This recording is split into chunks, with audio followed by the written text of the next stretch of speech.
کسی بھی مذہب کو فالو کرنا اسلام میں کیسا ہے، اس کو سمجھنے کے لیے نا کچھ باتیں آپ کو ذہن میں رکھنی ہوں گی۔ نمبر 1، جو مذہب ہے وہ کچھ اصولوں کا نام ہے، نہ کہ کچھ فتووں کا نام۔ سیٹ آف پرنسپلز کا نام ہے یہ، کہ کس طرح کوئی اوپینین ہم نے لینا ہے، ٹھیک ہے، یہ فتووں کا نام نہیں ہے۔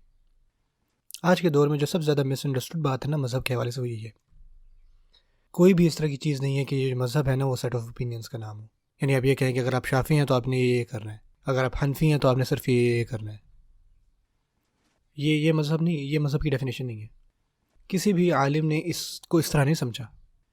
اگر ایسا ہوتا نا تو پھر ہمارے ہر ایشو کے اوپر صرف 4 ہی اوپینینز ہوتے، لیکن ہم کیا دیکھتے ہیں کہ ایک ہی مذہب ہے، ہمیں 20 اصول مل رہے ہوتے ہیں، خاص کر حنفی مذہب میں، کیونکہ اس میں بہت زیادہ فلیکسیبلٹی ہے۔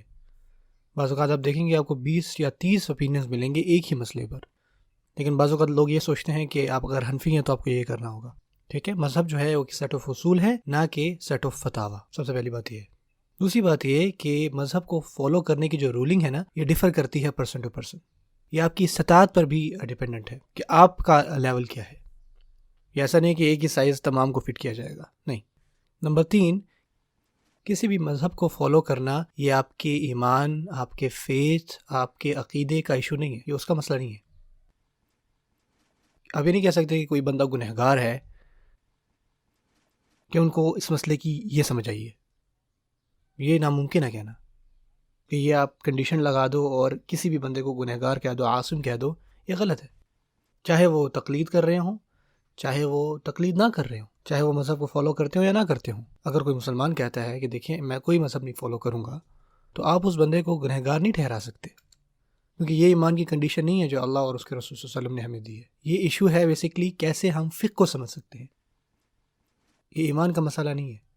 اگر ایسا ہوتا کہ اگر کوئی بندہ گنہگار ہوتا، عاصم ہوتا، کہ کس طرح وہ کسی بھی سبجیکٹ کو اپروچ کرتا ہے، تو اس کا مطلب یہ ہوتا ہے کہ جیسے ہی کوئی بندہ مسلمان ہو رہا ہے نا تو اس کو کوئی نہ کوئی مذہب دے دیا جاتا، جیسے تکبیر، اللہ اکبر، ماشاءاللہ، ویلکم ٹو اسلام۔ اچھا آپ بتائیں کون سے مذہب میں جائیں گے آپ؟